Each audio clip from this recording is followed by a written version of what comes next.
नमस्कार दोस्तों, जय हिंद। दोस्तों, साल 1959 में बिहार के गहलोर गांव में एक आदमी और उसकी बीवी बड़े प्यार से अपना जीवन बिता रहे थे। लेकिन एक दिन क्या होता है, उस आदमी की पत्नी बीमार पड़ जाती है। अब वो आदमी अपने बीवी को हॉस्पिटल ले जाने की सोचता है, लेकिन हॉस्पिटल ले जाने में एक समस्या थी, और वो समस्या ये थी कि गांव और हॉस्पिटल के बीच एक बड़ा सा पहाड़ था जिसे पार करके ही हॉस्पिटल पहुंचा जा सकता था। अब वो आदमी अपने बीवी को लेके हॉस्पिटल की ओर चल पड़ता है, लेकिन पहाड़ पर चढ़ते चढ़ते उसकी बीवी का पैर फिसल जाता है और वो पहाड़ों में गिर जाती है और गंभीर रूप से जख्मी हो जाती है। अब वो आदमी अपनी बीवी को उसी हालत में उसे गोद में उठाकर हॉस्पिटल की ओर बढ़ता है और कुछ समय बाद हॉस्पिटल पहुंचता है। लेकिन उस औरत को हॉस्पिटल ले जाने में बहुत देर हो जाती है। नतीजा, उस औरत की मृत्यु हो जाती है।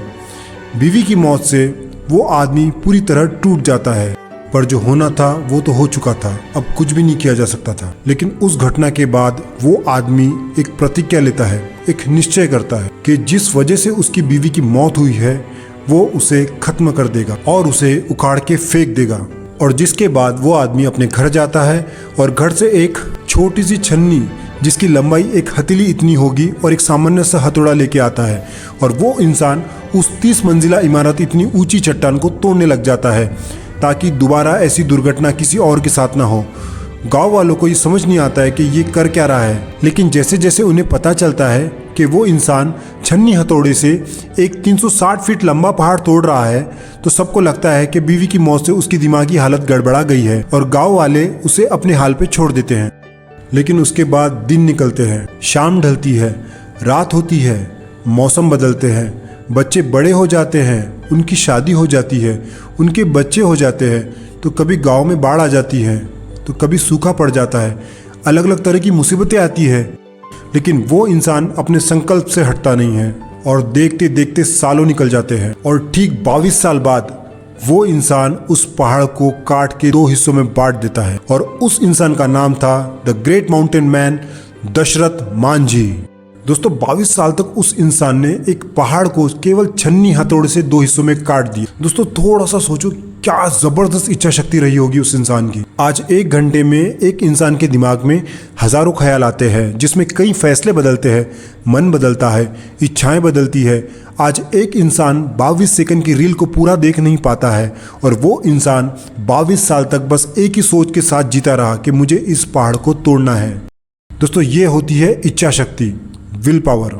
दोस्तों, आज मैं जो आपको कहानी सुनाने वाला हूँ वो कहानी भी एक ऐसे ही बच्चे की है जिसने एक सपना देखा था, एक वर्ल्ड चैंपियन फाइटर बनने का, जिसे ये नहीं पता था कि एक फाइटर कैसे बना जाता है और उसके लिए क्या करना पड़ता है। उसे बस इतना ही पता था कि उसे एक फाइटर बनना है। तो आज की स्टोरी है यूएफसी के ग्रेट फाइटर फ्रांसिस इंगानो की, जो एक यूएफसी चैंपियन रह चुके हैं। लेकिन उनके घर से यूएफसी तक पहुंचने का जो सफ़र रहा है, जो स्ट्रगल रहा है, वो एक बार आपको ज़रूर सुनना चाहिए। और आज मैं आपको दावे से कहता हूं कि ये स्टोरी सुनने के बाद आप सभी वो कारणों को, सभी रुकावटों को, उन सब प्रॉब्लम्स को आप बिल्कुल भूल जाओगे जो आपको एक फाइटर बनने से रोक रही है। तो फ्रांसिस का जन्म सेंट्रल अफ्रीका के एक कंट्री कैमरून के एक छोटे से गांव बैटिव में एक बेहद ही गरीब परिवार में होता है। फ्रांसिस के पापा एक पार्ट टाइम कारपेंटर थे और उनकी मम्मी रोजगार के लिए छोटे मोटे काम किया करती थी। फ्रांसिस के फादर एक गुस्सेल और एक एग्रेसिव स्वभाव के थे, जो बात बात पे किसी से भी लड़ जाते थे और उसे पीट देते थे, जिसमें कभी कभी फ्रांसिस की मम्मी भी होती थी। और यही सब देखते हुए फ्रांसिस का बचपन बीतने लगता है। कुछ ही साल बाद फ्रांसिस के मम्मी पापा का डिवोर्स हो जाता है और बेहद ही छोटी सी उम्र में घर की सारी जिम्मेदारी फ्रांसिस पे आ जाती है। मजबूरी के चलते फ्रांसिस को 8 साल की उम्र में सैंड माइंस में काम करने के लिए भेज दिया जाता है, क्योंकि इसके अलावा उनके पास कमाई का कोई और सोर्स नहीं होता था। फ्रांसिस स्वभाव से एक सेंसिटिव और एक समझदार बच्चे थे, और वो हमेशा अपनी हालत के बारे में सोचते थे कि भगवान ने उन्हें इतना गरीब क्यों बनाया और कैसे वो इस परिस्थिति से निकल सकते हैं। एक दिन फ्रांसिस को उनके स्कूल से उनके क्लास के बच्चों के सामने उन्हें बहुत बेइज्जत करके निकाल दिया जाता है, क्योंकि उन्होंने स्कूल की फीस नहीं भरी होती है। फ्रांसिस को बहुत बुरा लगता है, और उसी मोमेंट से फ्रांसिस ये तय करते हैं कि वो उनकी स्कूल को और पूरी दुनिया को कुछ करके दिखाएंगे। और उसी दिन फ्रांसिस ये तय करते हैं कि वो एक प्रोफेशनल बॉक्सर बनेंगे। लेकिन फ्रांसिस के घर की हालत ऐसी थी कि एक फाइटर बनना तो बहुत दूर की बात, कभी कभी उन्हें दोनों टाइम का खाना भी नसीब नहीं होता था। फ्रांसिस को हमेशा ऐसा लगता था कि उनके लाइफ में कोई फेरी टेल्स की तरह कोई सेवियर आएगा, मतलब कोई ईश्वर का फरिश्ता आएगा और उनकी सारी विशेष पूरी कर देगा और उसके बाद उनकी लाइफ कंप्लीटली बदल जाएगी। और यही सपने देखते देखते फ्रांसिस एक बच्चे से 22 साल के युवा बन जाते हैं।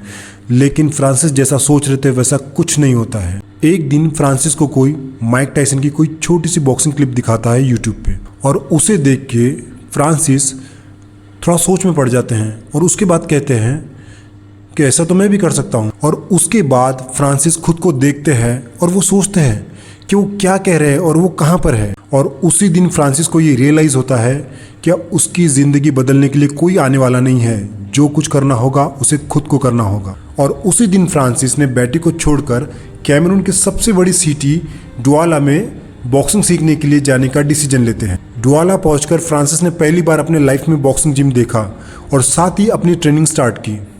अब फ्रांसिस अपने सर्वाइवल के लिए छोटे मोटे काम भी करते थे और साथ ही बॉक्सिंग की ट्रेनिंग भी ले रहे थे, और ऐसा 4 साल तक चलता रहा। लेकिन फ्रांसिस की हालत में कोई भी इम्प्रूवमेंट नहीं आया। फ्रांसिस अब 26 साल के हो चुके थे और फ्रांसिस को ये फील होने लगा कि उन्हें बॉक्सिंग में कुछ बड़ा करने के लिए उन्हें कोई बड़े प्लेटफॉर्म पे जाना होगा, और इसके लिए उन्होंने डुआला छोड़कर कोई बड़ी कंट्री में जाने का सोचा। फ्रांसिस वैसे अमेरिका जाना चाहते थे, लेकिन कैमरून से यूएसए तक जाना वो भी इलीगल तरीके से पॉसिबल नहीं था। इसलिए फ्रांसिस यूरोप जाने का डिसीजन लेते हैं और उसके लिए फ्रांसिस अपनी सारी सेविंग इकट्ठा करते हैं और बस और ट्रेन की मदद से नॉर्थ कैमरून पहुंचते हैं। और उसके बाद फ्रांसिस उन गाड़ियों से अपना आगे का सफ़र तय करते हैं जो इलीगल तरीके से सहारा डेजर्ट के रूट से पुलिस से छुपते छुपाते आपको मोरक्को तक, मतलब यूरोपियन कंट्री स्पेन की बॉर्डर तक पहुंचाते हैं। लेकिन ये सफ़र इतना आसान नहीं था जितना ये दिखाई दे रहा था।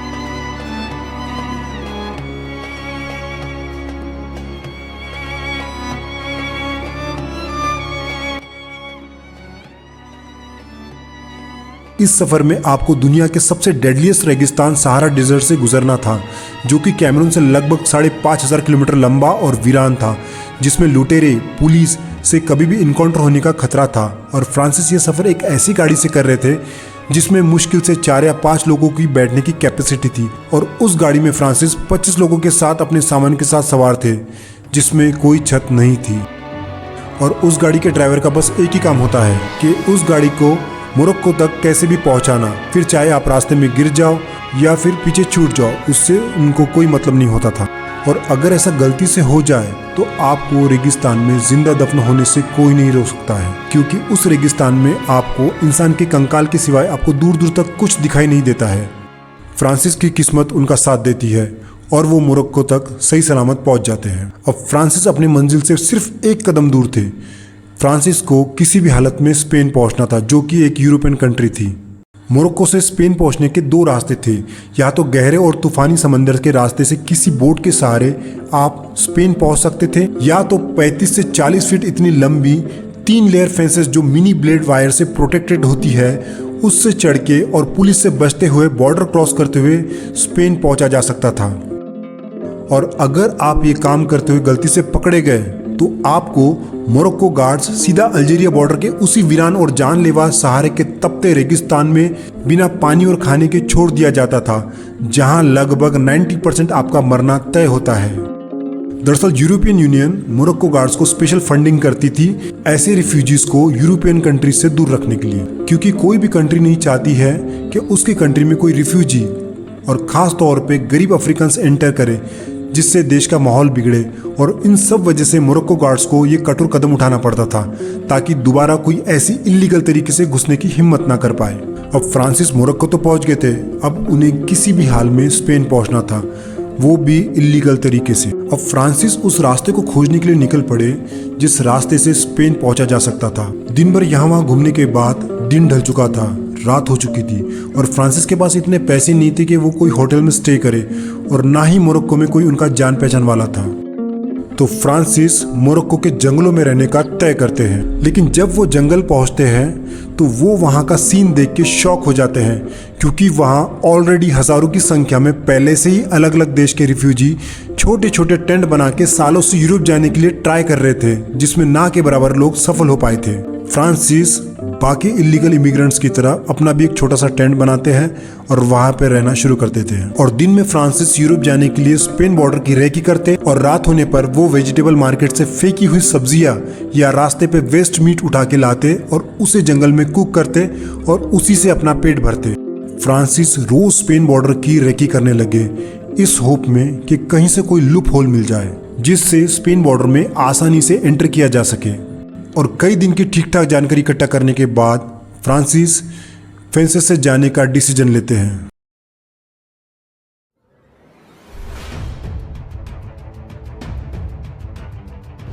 फ्रांसिस फेंसेस क्रॉस करते हुए बुरी तरह से शार्प तारों में उलझ जाते हैं और बुरी तरह से जख्मी हो जाते हैं, क्योंकि स्पेन बॉर्डर की फेंसेस को क्रॉस करना इतना आसान नहीं था जितना फ्रांसिस को लग रहा था। फ्रांसिस को मोरक्को से बहुत दूर सहारा रेगिस्तान में दोबारा छोड़ दिया जाता है ताकि वो दोबारा लौट के आ ना सके। लेकिन फ्रांसिस फिर मोरक्को पहुंचते हैं और अब वो ऑप्शन नंबर 2 ट्राई करने की सोचते हैं। मतलब अब वो समंदर के रास्ते से जाने की सोचते हैं, जिसके लिए उन्हें एक बोट चाहिए होती है। फ्रांसिस एक स्टोर से छोटी सी एक इन्फ्लेटेड बोट खरीद के ले आते हैं और उसी बोट में फ्रांसिस उसके कुछ साथी के साथ अटलांटिक ओशन से समंदर के रास्ते स्पेन के लिए निकल पड़ते हैं। लेकिन जल्द ही फ्रांसिस और उनके साथियों को कोस्टल गार्ड द्वारा पकड़ लिया जाता है। लेकिन फ्रांसिस बिल्कुल भी होप नहीं छोड़ते हैं। फ्रांसिस कभी फेंसेस से तो कभी वही इन्फ्लेटेड बोट से अटलांटिक ओशन से दोबारा ट्राई करते हैं, लेकिन इस बार फ्रांसिस एक बड़ी वेव से डूबते डूबते बाल बाल बच जाते हैं। देखते देखते फ्रांसिस को मोरक्को में 11 महीने बीत जाते हैं, लेकिन फ्रांसिस हर अटेम्प्ट में फेल होते जा रहे थे। फ्रांसिस एक बार फिर समंदर के रास्ते से जाने का सोचते हैं और इस बार उनके साथ उनके 5 फेल्ड अटेम्प्ट का एक्सपीरियंस भी साथ होता है। और इस बार फ्रांसिस का किस्मत भी साथ देती है और मौसम भी। फ्रांसिस अपने छोटे से ग्रुप के साथ फिर स्पेन की ओर उसी तरह की बोट से निकलते हैं और 3 घंटे कंटिन्यूसली समंदर में पैडलिंग करने के बाद फ्रांसिस और उसके साथी स्पेन को अपनी आंखों से देख सकते थे। मतलब वो बस स्पेन कोस्टल बॉर्डर पे बस पहुंचने वाले होते हैं, लेकिन तभी उन्हें फिर कोस्टल गार्ड अरेस्ट कर लेते हैं, जिसके बाद उन्हें फिर मोरक्को भेज दिया जाता है। फ्रांसिस का फ्रस्ट्रेशन एक्सट्रीम लेवल पे पहुंच जाता है, लेकिन इससे उनके डिसीजन पे कोई असर नहीं पड़ता। फ्रांसिस फिर फेंसेस से एक बार और ट्राई करते हैं और हमेशा की तरह फिर उन्हें फेलियर नसीब होता है। उसके बाद फ्रांसिस कई दिन जंगलों में गुजारते हैं और वही मार्केट की वेस्ट सब्जियों पे अपना दिन निकालते हैं और फिर स्पेन जाने की प्लानिंग में लग जाते हैं। विंटर सीजन आने वाला था और विंटर सीजन में ओशन बहुत अनस्टेबल और अनप्रिडिक्टेबल हो जाते हैं, इसलिए फ्रांसिस ओशन में जाने का रिस्क लेना नहीं चाहते थे। लेकिन जैसे ही विंटर सीजन एंड होता है, फ्रांसिस एक बार फिर ओशन के रास्ते स्पेन जाने की प्लानिंग बनाते हैं। फ्रांसिस और 8 लोग इकट्ठा होते हैं और फिर एक परफेक्ट टाइमिंग और परफेक्ट क्लाइमेट का इंतज़ार होता है। फ्रांसिस को टीम कैप्टन बनाया जाता है और शॉकिंग बात यह होती है कि फ्रांसिस खुद स्विमिंग करना नहीं जानते थे। फ्रांसिस अपने मोबाइल से इंटरनेट की मदद से मौसम पे नज़र रखे हुए थे और फाइनली 2 अप्रैल 2013 को ओशन के रास्ते फिर स्पेन जाने का तय होता है। फ्रांसिस और उसके साथी रात में इकट्ठा होते हैं और वो एक बेहद ही छोटी सी बोट को लेके एक ऐसी जगह की तलाश करते हैं जहां से वो सेफली उस बोट को फुला सके और उसमें बैठकर अटलांटिक ओशन में एंटर कर सके। पुलिस से बचते बचाते और घंटों घूमने के बाद फ्रांसिस और उसके साथी अपनी छोटी सी बोट को एक छोटी सी जगह पे लेके पहुंचते हैं जो चारों ओर नुकीले पत्थरों से घिरी होती है। फ्रांसिस बड़े ही सावधानी से बोट में हवा फिल करते हैं, लेकिन जिस किनारे पे वो थे वहाँ का पानी बहुत ज़्यादा अनस्टेबल था और गहरा था, जिससे फ्रांसिस उस बोट को अटलांटिक ओशन में उतार नहीं पा रहे थे। और घंटों मशक्क़त करने के बाद फ्रांसिस बोट को समंदर में उतारते हैं और फ्रांसिस और उसके साथी स्पेन की ओर निकलते हैं। दोस्तों, जिस समंदर को देख के अच्छों की हवा निकल जाती है और उसी समंदर में रात में एक छोटी सी बोट में एक अनस्टेबल समंदर में स्पेन जाने की सोचना, और वो भी तब जब आपको तैरना नहीं आता है। दोस्तों, इसे कहते हैं कोई भी चीज़ पाने के लिए अपनी जान की बाजी लगाना। फ्रांसिस स्पेन की ओर जाने लगे, लेकिन इस बार फ्रांसिस के दिमाग में कुछ और प्लान था। दरअसल स्पेन कोस्टल बॉर्डर पे रेड क्रॉस नाम की एक अमेरिकन कोस्टल गार्ड टीम को डिप्लॉय किया गया था, जो बोट से अटलांटिक ओशन में पेट्रोलिंग किया करते थे, जिनका काम समंदर में डूबते हुए लोगों को रेस्क्यू करना होता था। लेकिन उसके लिए आपका स्पेन टेरिटोरी में होना ज़रूरी होता है, और उससे भी ज़रूरी होता है इतने बड़े समंदर में आपका परफेक्टली लोकेशन मिलना। घंटों पैडलिंग करने के बाद फ्रांसिस और उसके साथी छोटी सी बोट में समंदर के बीचों बीच आ जाते हैं।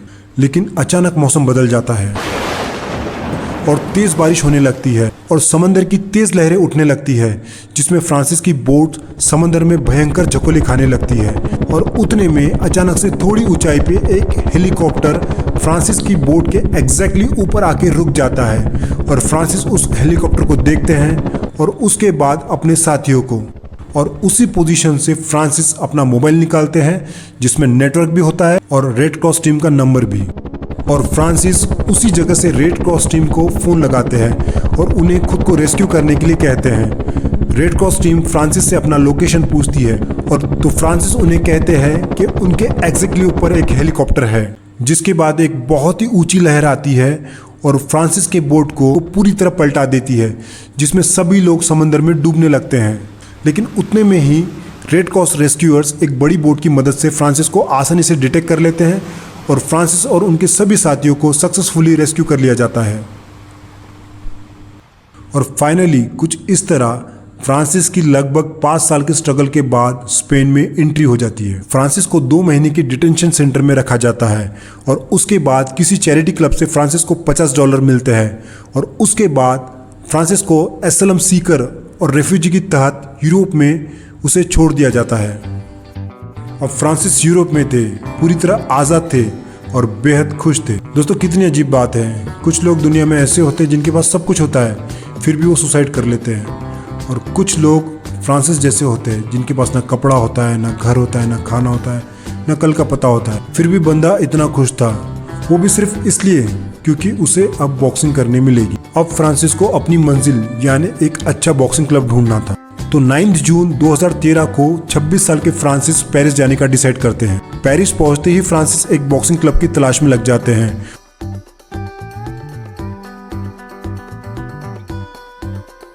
पहले ही दिन उन्हें एक क्लब मिल जाता है। फ्रांसिस बॉक्सिंग कोचिंग के रेट बोर्ड देख के शॉक हो जाते हैं, क्योंकि वो एक बेहद ही एक्सपेंसिव बॉक्सिंग क्लब होता है। फ्रांसिस उस क्लब के कोच से मिलने की रिक्वेस्ट करते हैं, लेकिन वहाँ के अटेंडेंट उन्हें बताती है कि कोच आज नहीं आए हैं। लेकिन उसी क्लब के सेकंड कोच वहाँ मौजूद थे। फ्रांसिस सिर्फ 2 ही मिनट में सब कुछ सच सच उस कोच को अपनी पूरी स्टोरी और पूरी जर्नी बता देते हैं, और साथ ही उसे ये भी बताते हैं कि उसने सब कुछ इसलिए किया क्योंकि उसे बॉक्सिंग में माइक टायसन की तरह एक वर्ल्ड चैंपियन बॉक्सर बनना है। इसलिए कोच डिडियर कॉर्मोंट फ्रांसिस के बिहाफ में चीफ कोच फ्रांसिस कॉर्मोंट से बात करते हैं, और फाइनली चीफ कोच के परमिशन से फ्रांसिस को उस क्लब में फ्री में प्रैक्टिस करने की परमिशन दे दी जाती है। कुछ ही महीने बाद कोच डिडियर कॉर्मोंट फ्रांसिस के डेडिकेशन और हार्ड वर्क और बॉक्सिंग के प्रति लगाव देख के फ्रांसिस को शूज और रहने के लिए फ्लैट और कुछ बेसिक चीजें अवेलेबल करवा देते हैं।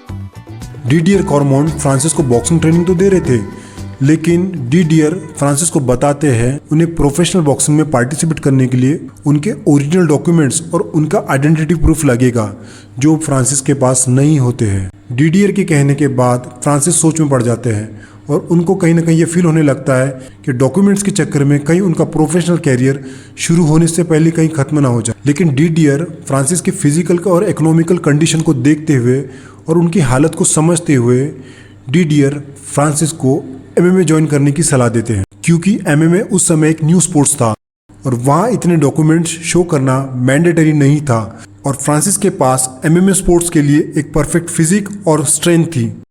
फ्रांसिस अपने लाइफ में पहली बार MMA जैसा कोई वर्ड सुन रहे थे, लेकिन बाद में फ्रांसिस MMA के लिए हाँ कह देते हैं, और उसके बाद डीडियर फ्रांसिस को उनके दोस्त के एक क्लब पे लेके जाते हैं और उस क्लब का नाम होता है MMA factory. Coach Didier Francis को एमएमए कोच फर्नांड लोपेज से मिलवाते हैं, जो बाद में फ्रांसिस के पहले एमएमए कोच बनते हैं और अगले 4 महीने तक फर्नांड फ्रांसिस को ट्रेन करते हैं। I don't give a fuck what you say. Yeah, I'ma do shit my way. So you can go kick rocks, I'ma stack bricks up, build what I want to. Francis लगभग अपनी 6 साल लंबी journey, जिसमें कभी डुआला taxi driver, तो कभी Sahara desert, तो कभी मोरक्को के जंगल, तो कभी स्पेन बॉर्डर की ऊंची फेंसेस और अटलांटिक ओशन जैसे पड़ाव को पार करते हुए आखिरकार उस प्लेटफॉर्म पे पहुंचते हैं जिसके लिए फ्रांसिस इतने सालों से तपस्या कर रहे थे। फ्रांसिस रिंग में एंटर करते हैं और फ्रांसिस का फाइट स्टार्ट होता है और फाइट के स्टार्ट होते ही फ्रांसिस अटैकिंग अप्रोच के साथ स्ट्राइकिंग और किक के सहारे फाइट में डोमिनेट करने लगते हैं। अपनी ज़बरदस्त फिजिक और स्ट्राइकिंग के बदौलत फ्रांसिस पहले राउंड के एंड में अपने अपोनेंट को रिंग कैनवास पे गिरा देते हैं और आम बार सबमिशन से फाइट को जीत लेते हैं। इंटरेस्टिंग पार्ट ये होता है कि फ्रांसिस को खुद ये पता नहीं होता है कि उसने कौन से जुजुत्सु टेक्निक से अपोनेंट को सबमिट करवाया है। दरअसल फ्रांसिस कोई जुजुत्सु की कोई टेक्निक से अवेयर नहीं थे, उन्हें बस किक और स्ट्राइकिंग स्किल का ही नॉलेज होता है और जुजुत्सु का थोड़ा बहुत बेसिक नॉलेज। और उसके बाद फ्रांसिस ऐसे ही 4 फाइट करते हैं जिसमें उन्हें एक फाइट को छोड़ के सभी फाइट में विक्ट्री मिलती है।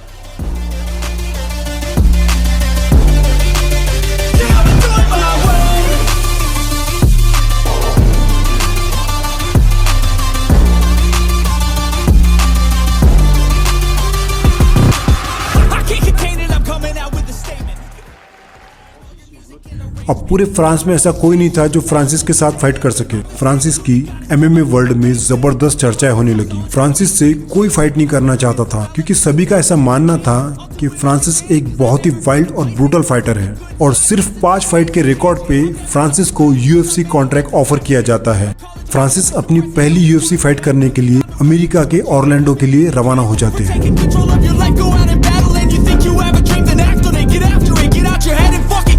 You got one life to master it. Don't give up on your future. Start losers. We're all late bloomers. Gotta settle to the floor. What you say? Yeah, I'ma do shit my way. So you can go. 19 दिसंबर 2015 को Francis UFC octagon में अपने opponent Louis Heinrich के against fight start करते हैं। Fight start होते ही Francis अपने powerful kick से opponent Heinrich को अपनी पावर का एहसास दिला देते हैं, जिसके बाद हेनरिक को ये समझ आ जाता है कि फ्रांसिस से फेस टू फेस फाइट करना बहुत बड़ी गलती साबित होगी। इसलिए हेनरिक बार बार फ्रांसिस को टेक डाउन करने लगते हैं, लेकिन सेकंड राउंड में फ्रांसिस हेनरिक को एक पावरफुल अपर कट से नॉकआउट कर देते हैं और इस तरह फ्रांसिस अपनी पहली यूएफसी फाइट नॉकआउट विक्ट्री से जीत लेते हैं।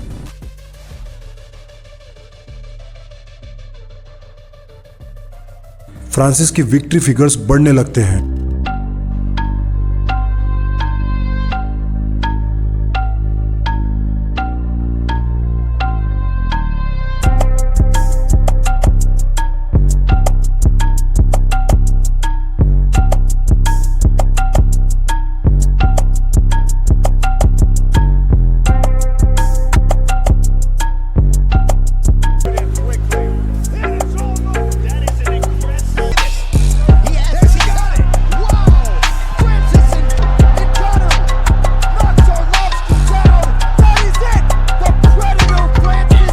फ्रांसिस यूएफसी ऑक्टागन में 6 फाइटर के अगेंस्ट फाइट कर चुके थे, जिसमें एलिस्टेयर ओवरईम जैसे फाइटर भी शामिल थे, लेकिन कोई भी फाइटर फ्रांसिस के सामने 3 राउंड टिक नहीं पाया था। अब फ्रांसिस उस फाइट के लिए रेडी हो रहे थे जिसके लिए वो इतनी लंबी जर्नी करके आए थे। और 20 जनवरी 2018 को फ्रांसिस और स्टिपे के बीच वर्ल्ड टाइटल फाइट स्टार्ट होती है।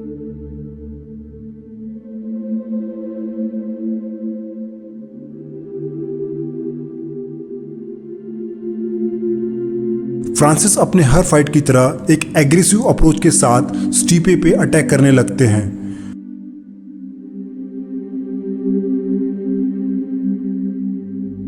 लेकिन स्टिपे फुटवर्क और जबरदस्त मूवमेंट से फ्रांसिस के मेजर अटैक को मिस करते हैं और फ्रांसिस पे अटैक करने लगते हैं।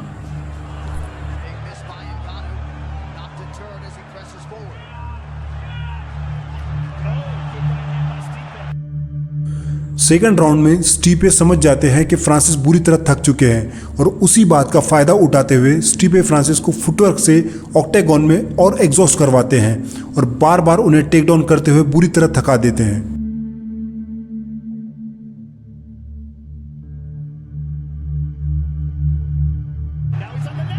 और थर्ड और फोर्थ राउंड में भी स्टीपे उसी तरह की टेक्निक को फॉलो करते हुए फ्रांसिस को टेक डाउन करते हैं और उस पर अटैक्स करते हैं।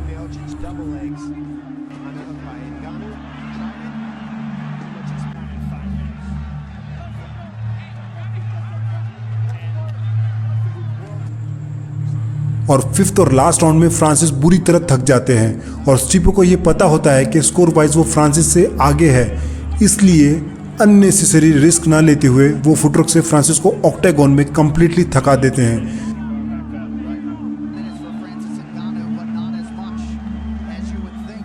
नतीजा स्टीपे फाइट को स्कोरिंग से जीत लेता है। इस डिफीट के बाद फ्रांसिस बुरी तरह से टूट जाते हैं और उन्हें यह समझ नहीं आता है कि इस सिचुएशन को कैसे हैंडल करें।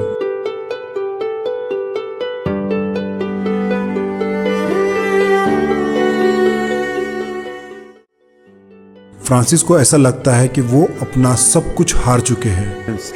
Even when I went to sleep, I didn't want sun to rise the next day. I felt like और बेहद ही निराश और एक हारी हुई योद्धा की तरह फ्रांसिस अपने घर कैमरून जाने का तय करते हैं। think it's your destiny.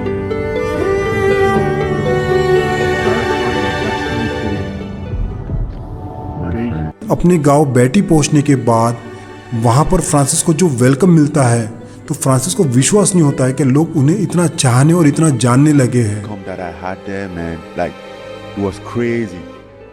They were so excited, so happy, so proud, and at some point, I was still like feeling bad. Everybody was going crazy. Even grandmas who doesn't know anything about fighting, and now I'm like. Nous, c'est une légende, c'est un monument. Donc, tout ce qu'il fait en Europe, aux États-Unis, c'est gravé dans notre mémoire. You make our surprise. Obviously, it didn't go your way, but you're still young and this. Il a accueilli ici. Alors, il a grandi ici et je suis là présentement.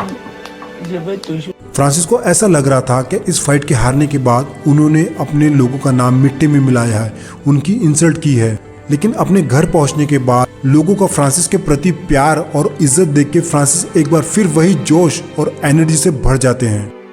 Francis अपनी mummy की blessings लेके जल्दी एक नए जोश के साथ अपने ट्रेनिंग सेंटर पे वापसी करते हैं और अपने कमियों पे काम करना शुरू कर देते हैं।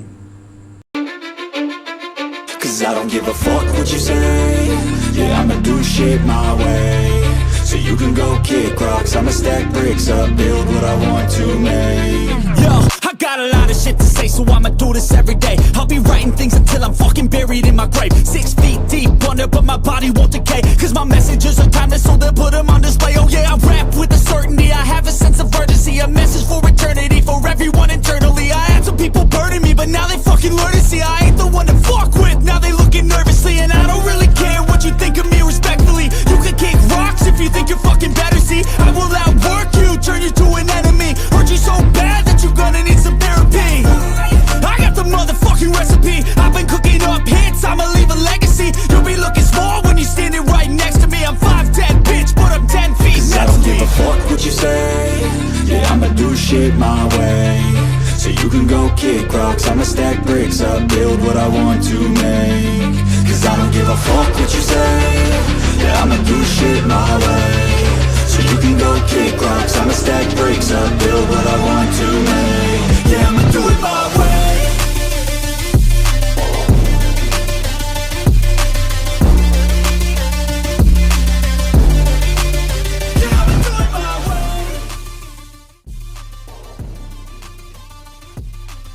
फ्रांसिस लगातार कई महीनों तक अपनी कमियों पे काम करते हैं और एक बार फिर फ्रांसिस वही जोश के साथ ऑक्टेगन में कमबैक करते हैं और उनका जीत का सिलसिला फिर से शुरू हो जाता है।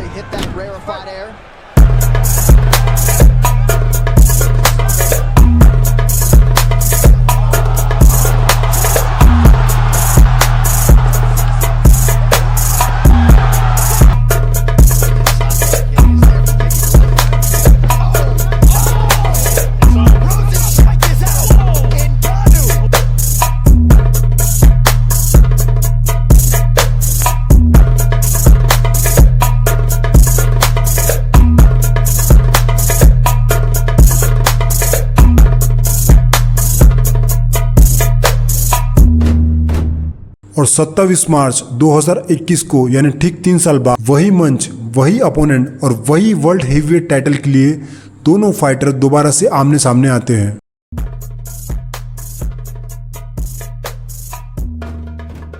फाइट के स्टार्ट होते ही स्टीपे पिछली फाइट की तरह लॉन्ग डिस्टेंस फाइटिंग स्टाइल से फ्रांसिस को एग्जॉस्ट करने लगते हैं, लेकिन फ्रांसिस स्टीपे को घेरते हुए जबरदस्त स्ट्राइकिंग और किक से ये बता देते हैं कि इस बार उनका सामना वो फाइटर से नहीं है जिसे स्टीपे पिछले बार डिफीट कर चुके थे।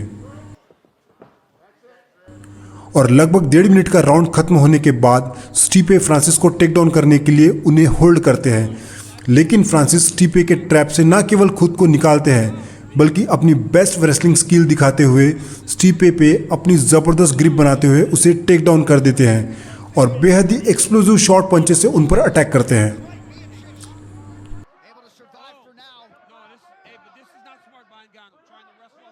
स्टीपे को फ्रांसिस की अपग्रेडेड स्किल का अंदाजा हो जाता है और फ्रांसिस फर्स्ट राउंड को पूरी तरह डोमिनेट करते हुए अपने नाम करते हैं। सेकंड राउंड स्टार्ट होता है। स्टीपे फिर से फुटवर्क से फ्रांसिस को पूरे ऑक्टेगोन में घुमाने लगते हैं, लेकिन फर्स्ट 50 सेकंड में फ्रांसिस क्रॉस और जैब के कॉम्बिनेशन से स्टीपे को नॉकडाउन कर देते हैं। स्टीपे अपने आप को फ्रांसिस से दूर करने की ट्राई करते हैं, लेकिन स्टीपे को फ्रांसिस का एक बेहद ही डेडली जैब कनेक्ट हो जाता है, जिसके बाद स्टीपे नॉकआउट डिक्लेयर हो जाते हैं। फ्रांसिस UFC के न्यू वर्ल्ड हेवीवेट चैंपियन बन जाते हैं और साथ ही उनका वर्ल्ड चैंपियन बनने का सपना पूरा होता है।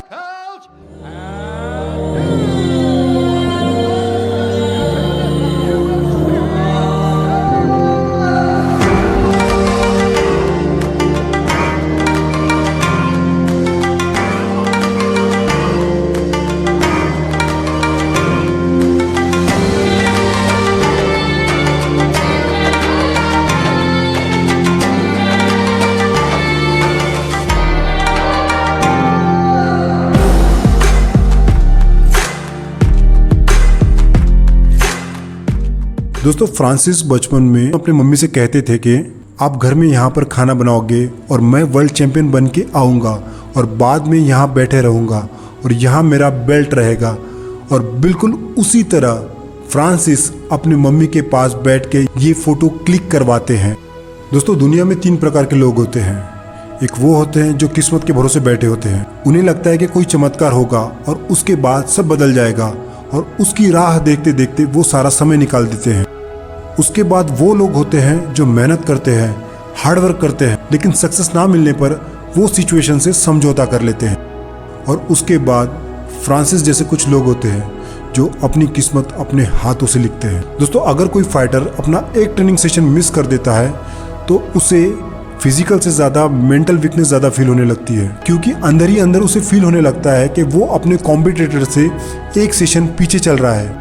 और दूसरी तरफ फ्रांसिस जैसे फाइटर होते हैं जिनका ना घर का पता होता है, ना डाइट का, ना ट्रेनिंग सेंटर का पता होता है और ना ही कोच का। फिर भी वो रास्ते की गंदगी खाकर अपना पेट भरते हैं और उसके बाद वो वर्ल्ड चैंपियन तक अपना सफ़र तय करते हैं। आज फ्रांसिस बहुत आसानी से कोई भी इलीगल रास्ते पे जा सकते थे, जो कि अफ्रीका में बहुत आम माना जाता है, जिसके लिए उनके पास अच्छी फिजिक भी थी और अपने फादर की दहशत वाली इमेज भी थी। लेकिन फ्रांसिस ने कभी अपने लाइफ में कभी कुछ ऐसा नहीं किया, बल्कि उन्होंने अपने पैशन फॉलो करने के लिए उन्होंने कई बार अपनी जान तक दांव पे लगा दी। तो दोस्तों, ये थी फ्रांसिस इंगानो की स्टोरी। तो आपको आज का एपिसोड कैसा लगा मुझे कमेंट सेक्शन में अवश्य बताना। मैं सभी कमेंट का रिप्लाई करता हूँ। तो चलिए दोस्तों, आज के एपिसोड को यहीं विराम देते हैं और मिलते हैं अगले ऐसे ही कोई और इंटरेस्टिंग एपिसोड के साथ। तब तक के लिए नमस्कार, जय हिंद।